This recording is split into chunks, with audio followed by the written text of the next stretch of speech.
বন্ধুরা, আমার নতুন চ্যানেল দেশে বিদেশে আপনাদের সকলকে স্বাগত। দেশে বিদেশে সঙ্গে শামসুল। শিরোনাম দেখে বুঝতে পারছেন আমরা যাচ্ছি পূর্ব নেপালের রানী কোন্নামে। এটা আমার গাড়ি নিয়ে প্রথম আন্তর্জাতিক ট্যুর। কিভাবে যাবেন, কোথায় থাকবেন, সব থাকবে এই ভিডিওতে। আমরা শিলিগুড়ির গোল্ডেন প্যালেস হোটেল থেকে আমি আর জয়ন্ত দাস দুটো গাড়ি নিয়ে যাত্রা শুরু করি পানি ট্যাঙ্কির উদ্দেশ্যে। এপার পানি ট্যাঙ্কি আর ওপার হলো নেপালের কাকরভিটা। আমরা এখন কাল রাত্রে শিলিগুড়িতে ছিলাম।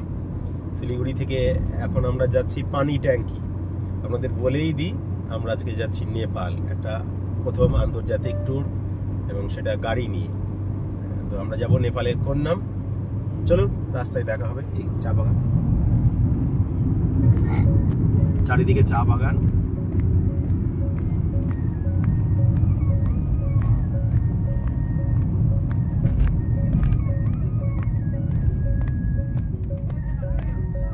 খুব সুন্দর রাস্তা।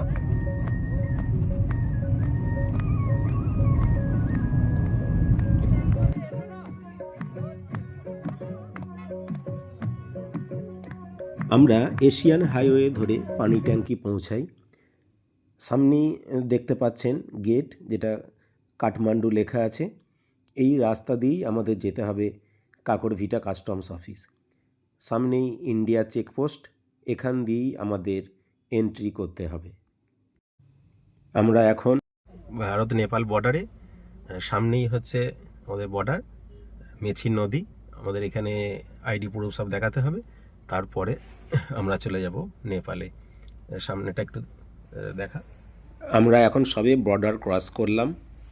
আমাদের তিনজনের আধার কার্ডটাই ওরা দেখলো। আমরা জাস্ট বর্ডার ক্রস করছি। এটা হচ্ছে মেছি নদী, আর এটা হলো মেছি নদীর ব্রিজ। এই নদীটা ক্রস করেই আমাদের ওপারে যেতে হবে। এটা মূলত 4 চাকা যাওয়ার রাস্তা, এবং বাঁদিকে আর একটা ব্রিজ রয়েছে, যেটা মূলত ছোট গাড়ি, বাইক, টোটো এইসবগুলো যায়। আর আমাদের এটা টপকেই ওপারে যেতে হবে। আমরা এখন ইন্ডিয়া আর নেপালের বর্ডারে দাঁড়িয়ে রয়েছি। এটা হচ্ছে মেছি নদীর ব্রিজ। এই ব্রিজটা মূলত বড় গাড়ি, 4 চাকা এগুলো যাওয়ার জন্য আসে, আর যাওয়ার জন্য এই ব্রিজটা করা আছে। পাশে আর একটা আছে, সেটা হচ্ছে মূলত ছোট গাড়ি, টোটো ফোটো যাওয়ার জন্য। তো এটা হচ্ছে মেছি নদীর ব্রিজ। তো আমরা কাস্টমসের দিকে, সামনেই আমাদের কাস্টমস অফিস রয়েছে, আর ওদিকটা হচ্ছে ইন্ডিয়া, এদিকটা হচ্ছে নেপাল। চলুন আমরা যাই পরবর্তীতে কাস্টমস অফিসের দিকে। আপনারা দেখছেন চ্যানেল দেশে বিদেশে। এটা কাস্টমস অফিস। নেপালে যেতে গেলে যেটা করতে হবে, এটা হচ্ছে কাউন্টার নাম্বার 1। কাউন্টার নাম্বার 1-এ একটা ফর্ম দেবে, এখানে 30 টাকা জমা করতে হবে। ফর্মটা নিয়ে এরকম একটা ফর্ম দেবে, এরকম একটা ফর্মটা নিয়ে আমাদের আসতে হবে কাউন্টার নাম্বার 2-তে। আগে এখানটাতে একটু স্ট্যাম্প মেরে নিতে হবে কাউন্টার নাম্বার 2-তে। তারপর কাউন্টার নাম্বার 3, কাউন্টার নাম্বার 3-তে ক্যাশ জমা করতে হবে। ক্যাশ জমা করার পর এখানে সিল মারতে হবে। এখানে সিল মারার পর এই হচ্ছে আমার ভানসার। এই ভানসারটা আমি পেয়েছি, 3 দিনের আমি পারমিটটা করেছি। এবার এখান থেকে নিয়ে আমরা ভানসার পেতে গেলে গাড়ির আরসি বুক লাগবে, এবং পার ডে 400 টাকা ইন্ডিয়ান কারেন্সিতে এই হিসাবে টাকা দিতে হবে। অনেকটা সময় চলে গেছে, তাই কাকরভিটাতে আমরা লাঞ্চটা সেরে নিলাম আর মানি এক্সচেঞ্জও করে নিলাম।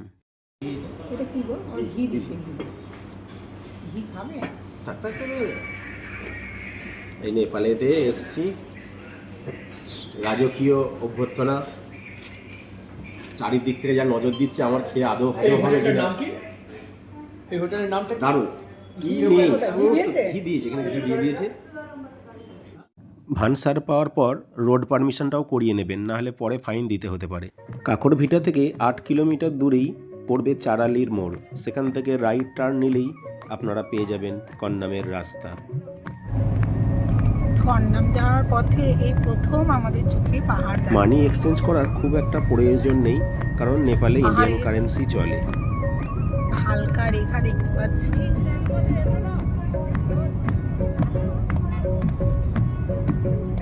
একটু কুয়াশায় ঢাকা, যদিও এখন দুপুর, কুয়াশা পুরোপুরি কাটে।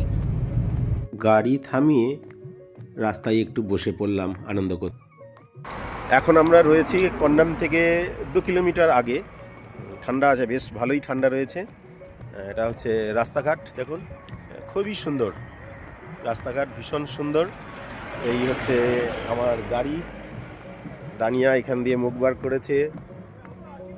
হ্যাঁ হ্যাঁ, এই এদিকে আমাদের আর একটা গাড়ি, জয়ন্তদা বলছে আমরা ভাই এদিকে আছি। এই হচ্ছে জয়ন্তদা, বৌদি।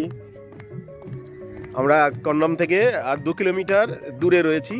রাস্তাঘাট ভীষণ সুন্দর, একবারে ঝাঁ চকচকে। যত কন্নামের কাছে আসছি বুকটা আনন্দে ভরে উঠছে।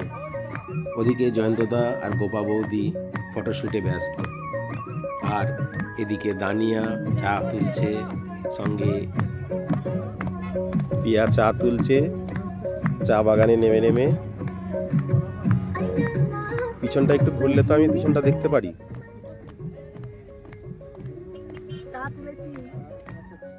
কন্নাম খুব সুন্দর সাজানো গোছানো একটি পাহাড়ি অঞ্চল, দেখে আপনার প্রাণ জুড়িয়ে যাবে। কখনোই চা বাগান থেকে বেরোতে ইচ্ছা করবে না।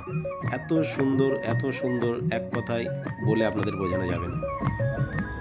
এখন আমরা রয়েছি কন্নামে, এখানে চা বাগান, এত সুন্দর লাগছে চারিদিকটা।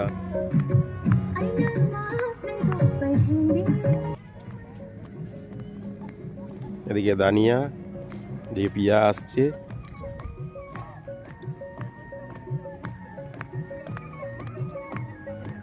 এদিকে ধাপ চাষ,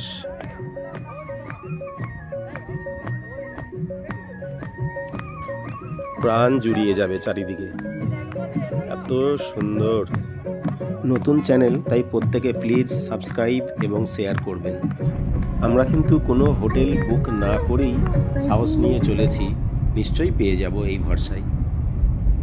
আমি মানি এক্সচেঞ্জ করলাম 1000 টাকায়, আমাকে 1600 টাকারও বেশি নেপালি টাকাই দিল, যদিও এখানে ইন্ডিয়ান কারেন্সি ভালোভাবে। আমরা কন্নামে, দানিয়া ফটোগ্রাফি করছে। সামান্য দূরে রয়েছে, রাস্তাটা খুবই সুন্দর।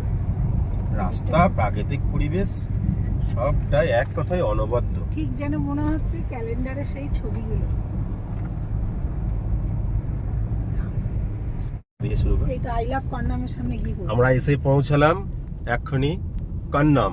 আপনারা সামনেই দেখতে পাবেন লেখা আই লাভ কন্নাম। দানিয়া, তুমি কন্নামের দিকটা একটু লেখাটা দেখাও। আস্তে আস্তে অনেক বাস টাস দাঁড়িয়ে রয়েছে। হ্যাঁ, এই হচ্ছে লেখা আই লাভ কন্নাম।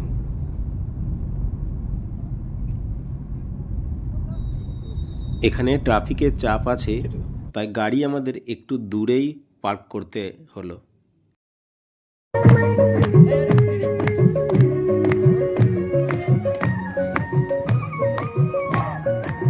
ছোট্ট একটি পাহাড়ি মেয়ে নেপালি গানের তালে তালে নৃত্য প্রদর্শন করছে।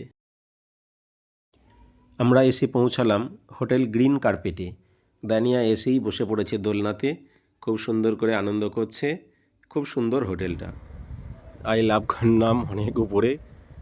আমরা এদিকে সব বাস টাসগুলো সব দাঁড়িয়ে আছে।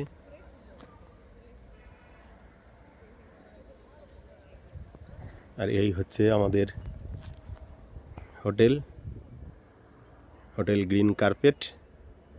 দারুণ সুন্দর অ্যাটমসফিয়ার, একদম পাহাড়ের কোলে। চা বাগান রয়েছে চারিদিকে, চা বাগানের মধ্যে রয়েছি আমরা। চারিদিকে চা বাগান, আর এই হচ্ছে চা বাগান, আর এই হচ্ছে আমাদের হোটেল। কার পার্কিংয়ের সুন্দর ব্যবস্থা আছে, আপনারা প্রত্যেকে আসতে পারেন, ভয় পাওয়ার কিছু নেই, খরচ ভীষণ কম। আমাদের দার্জিলিং, সিকিম, গ্যাংটকে বা কালিম্পংয়ে যে খরচ হয় এখানে সেই খরচটা ভীষণ কম। এদিকে আমাদের ডবল বেডরুম 1100 টাকা করে পড়লো ইন্ডিয়ান কারেন্সিতে। এই পর্ব এখানেই শেষ হচ্ছে। দ্বিতীয় পর্বে আমরা কোন্নামকে তুলে ধরবো আপনাদের সামনে।